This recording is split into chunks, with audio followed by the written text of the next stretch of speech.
Hi, it's Jamie of Pandora Astrology here in Berkeley, California, and with me is. Hey guys, it's Julia Mijas joining in from San Francisco. And today I want to talk about what I like to call planetary eras, which is basically the movement of a planet through a sign. Because when a planet is in a particular sign, it has a certain kind of feel. And then when it shifts into another sign, it's a different feel. Now, some planets move much slower than others, and this is exactly why they feel like eras. Pluto, for example, can spend anywhere from 11 to 35 years in a given sign, and Jupiter will spend, a year and a month perhaps in a sign. And so this continual mixing up of these planets in different signs is some of what makes life so complicated. And I wanted to let you know where things stand here in January of 2020, what 2020 will be like, and also how long these planets are going to be in the signs that they're in now. I want to start with the furthest out planet, which is Pluto. It moves the most slowly. And so Pluto is presently traveling through Capricorn, and you can see that right here, Pluto in Capricorn. And Pluto, of course, brings destruction and reconstruction, death, rebirth, metamorphosis. And it's been in Capricorn for quite a long time and a bunch of years, more than a decade already. And I think that Pluto in Capricorn is really the reason why we're seeing so much tumbling from grace of people in power going on in the last decade or so. Pluto tends to bring that which is rotten up to the surface, and Capricorn has to do with authority and people in authority. And so Pluto in Capricorn is really showing us the fault lines in the power structures and in the people who are at the top of those power structures.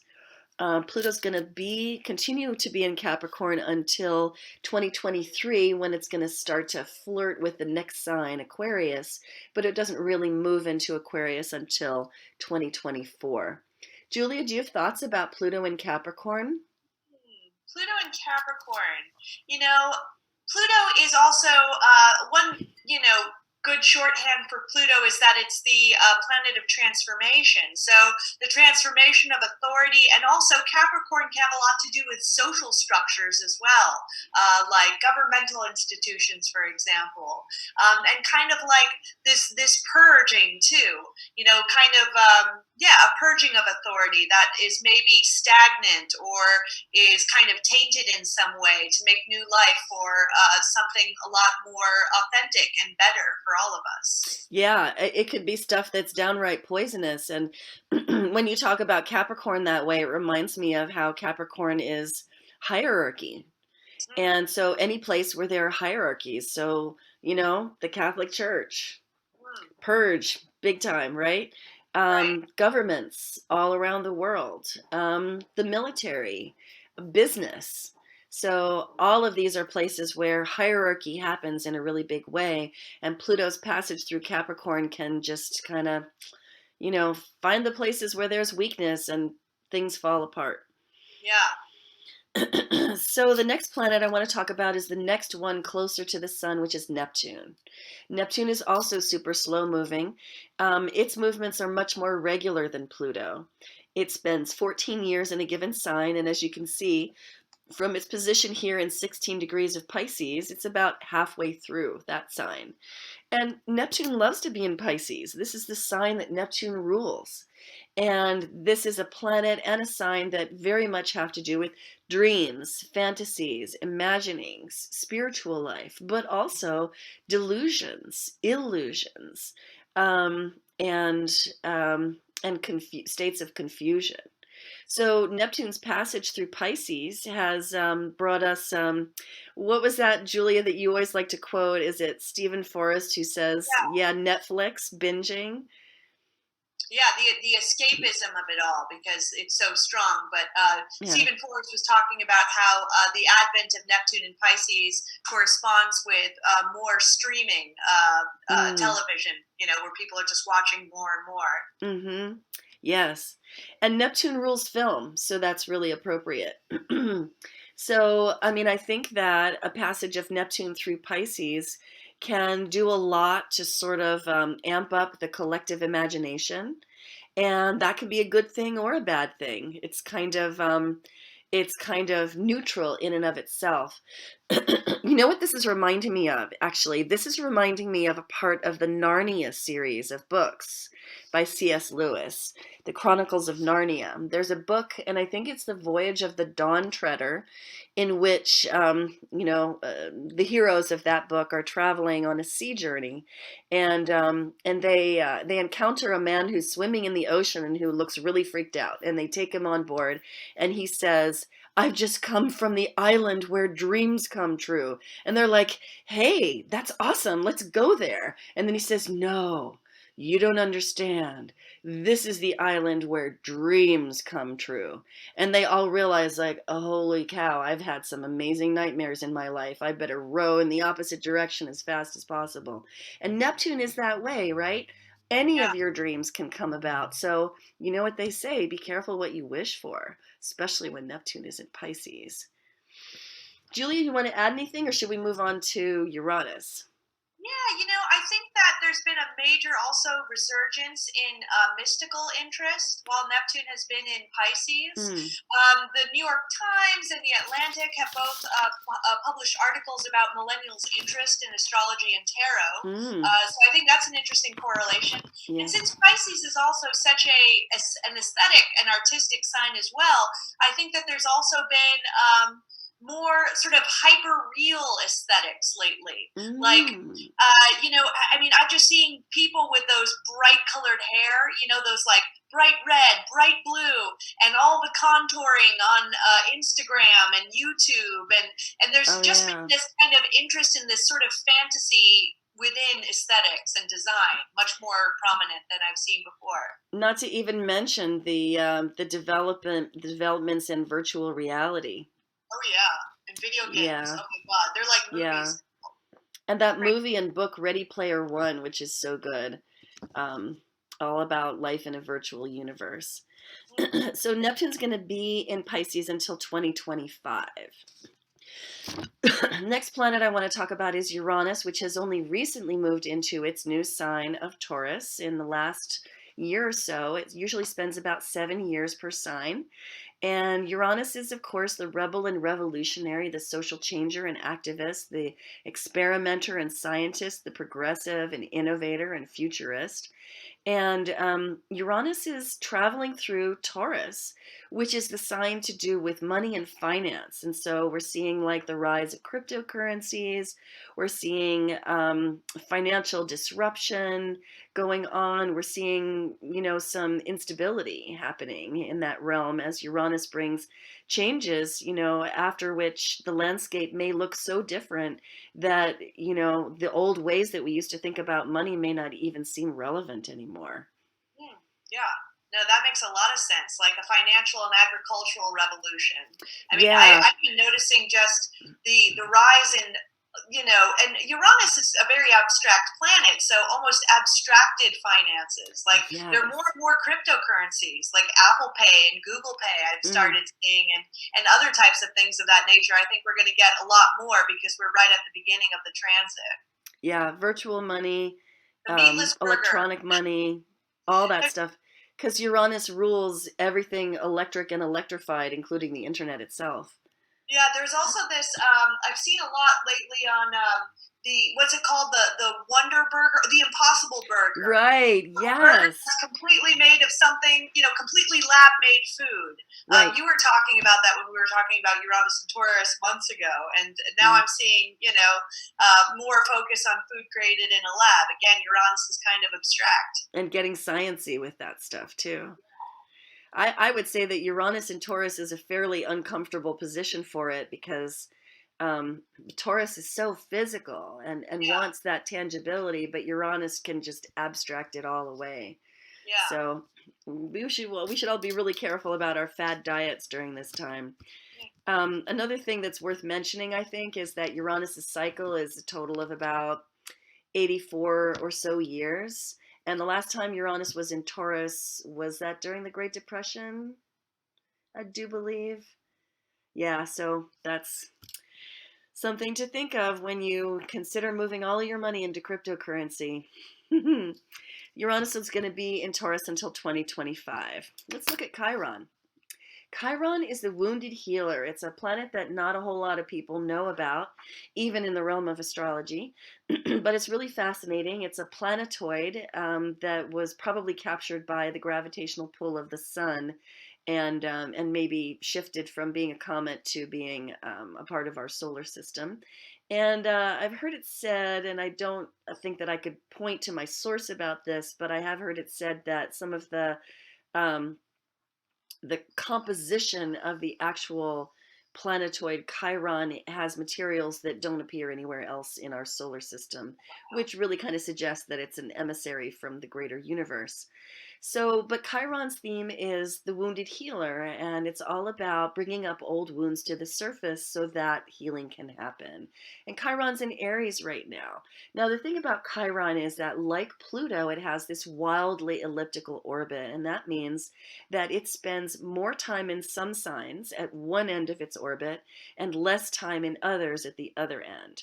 Now, in Pluto's case, Pluto spends the shortest time possible in Scorpio, about 11 years, and a very, very long time, like 35 years plus, in the opposite sign, Taurus.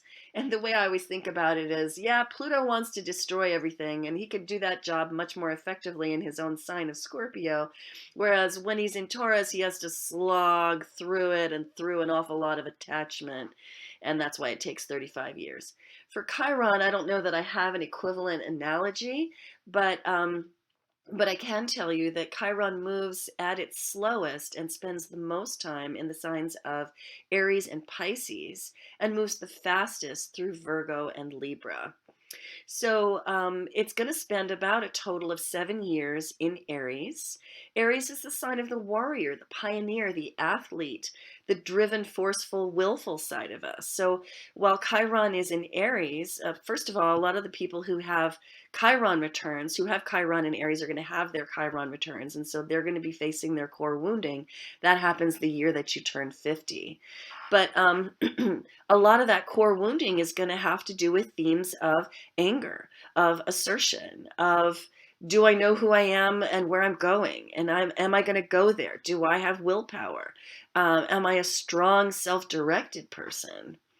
And if you are feeling wounded in any of those areas, like if you have, grew up in a violent childhood where, you had to face a rageful parent, that would clearly be where the wound is. And that wound may come due while Chiron is in Aries. And there may be some healing that can happen that's powerful for you and liberating for you.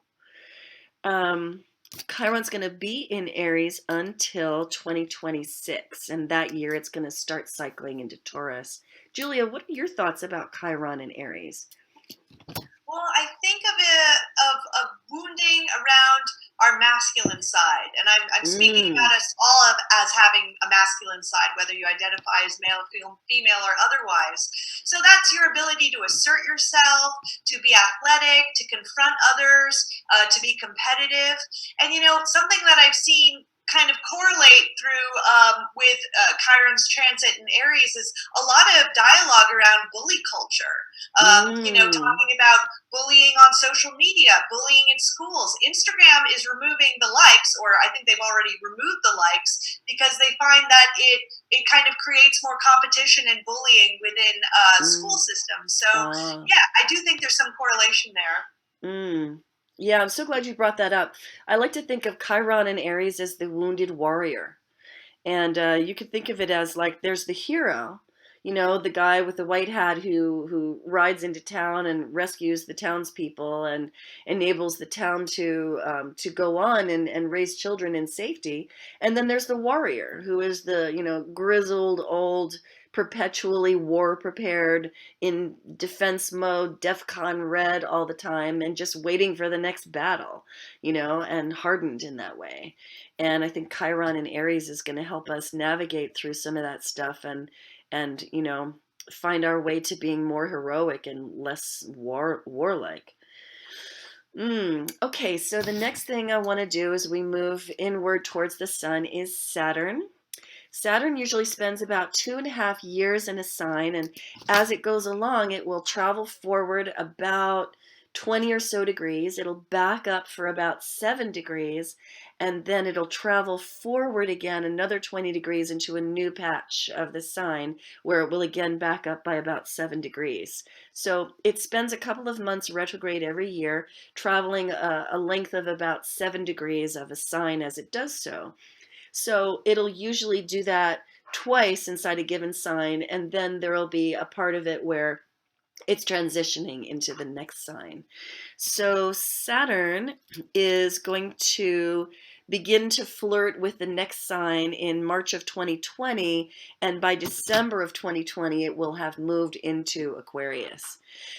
Now, this is all actually kind of nice because Saturn loves to be in Capricorn. Saturn is in its own sign, and it can be really authoritative and hardworking and professional and hold some really strong structures while it's in that sign. So Saturn traveling through Capricorn is a really great sign for us all to get our professional stuff together a little bit more. And I think that it's going to be equally nice when Saturn moves on into Aquarius, because traditionally Saturn rules Aquarius, which seems really odd because Capricorn is very, very conservative and it's all about structure, whereas Aquarius is progressive and it's about breaking down structures. But Saturn is equally happy in both signs. And Capricorn is like the old guard, like Saturn in Capricorn is like, let's just do things, according to the structure that we've already got. And Aquarius is like, hey, I've transcended that structure and I'm going to break it down because I can do that because I'm that authoritative. And now I can build something else from these great ideas that I have. Julia, what are your thoughts about Saturn while it continues to be in Capricorn this year, 2020? Yeah, well, since Saturn does so well in Capricorn, it makes me think of sort of the fruits of your labor being produced after you've put in a lot of good hard work. Not things that are just handed to you or taking shortcuts are not going to work out for you, but that the work you put in is equivalent to the results that you see. Yeah. And also makes me think about just assuming more maturity or striving more for professional excellence. Like where Pluto in Capricorn is the purging of authority, Saturn in Capricorn is like legitimate authority taking its rightful place. Yeah, I really like that. Yeah, and if you want to become more accomplished, Saturn in Capricorn is the one for you. So this is a good year to finish up any projects to do with that while Saturn is still in Capricorn. Now, the last planet that I want to talk about is Jupiter, and Jupiter is the fastest moving of these six that we've talked about today, closest to the sun. And Jupiter is the luck bringer. How that happens is that Jupiter, wherever it travels, into whatever sign that it's in or whatever house in your chart, it brings the spirit of adventure, a sense of expansion, a readiness for growth, and a readiness to be enthusiastic about that and to have fun with that. And because it brings all of these feelings of positivity and hope and optimism, it tends to fill you with a certain kind of a charisma and generate buzz and excitement in whatever house in your chart Jupiter is traveling through. Now, I don't know that because I don't have your personal chart in front of me, but if I did, I could tell you where and how to maximize your luck this year.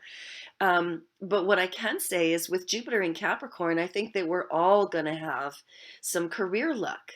And the more that we not only discipline ourselves and apply useful structure and set goals and engage in those goals with a good will, the more we not only do that, but enjoy the process, because that's Jupiter's contribution, the more luck and good things will come back to us. It's like, if you're willing to roll up your sleeves and work, this Jupiter has really got some goodies for you.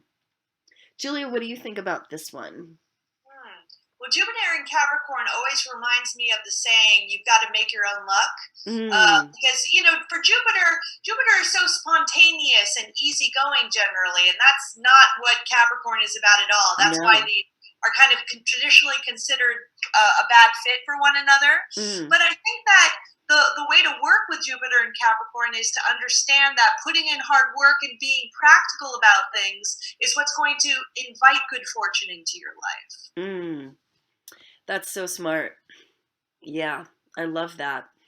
I wanna now illustrate how these things are going to move over the course of the year. So I've set this to step by months, and you can see there's Saturn flirting with Aquarius and backing up into Capricorn. And then in the summer, these three are grouped together in Capricorn. And then towards the end of the year, Saturn and Jupiter are going to hop into Aquarius together. And one of the things I've been saying in these videos, especially the video about the Saturn Pluto conjunction, and then the follow up video that I made about that. So you can find those in the November and December playlists, and probably I'll put them in the 2020 playlist too. Is that the Saturn Pluto conjunction of January 2020 really dominates the feel of the year and sets the tone in a really heavy place. But Jupiter comes along and starts dancing with Pluto, lightens the mood quite a bit, and reminds us that, hey, even the darkest transformation is something that you can grow from. And then at the end of the year, Saturn and Jupiter come together in a wonderful conjunction in Aquarius, as if to say, okay, we're out of the darkness and we've got a lot of wisdom for you now. So I think that's all I wanted to say. Julia, do you think we said everything we should say on this topic? I think we did pretty good. I hope that you viewers enjoyed it. You may not know this, but Julie and I are actually available for readings. I'm having a unusual dip in my business, so you could actually see me possibly within like 2-3 weeks. That would be pretty cool. And if any of these transits impact you this year, I'd love the chance to help you figure out how to handle it and best ways to navigate it, because that's really what astrology is all about. Thanks for watching, and we'll see you around the cosmos. Bye. Bye, guys.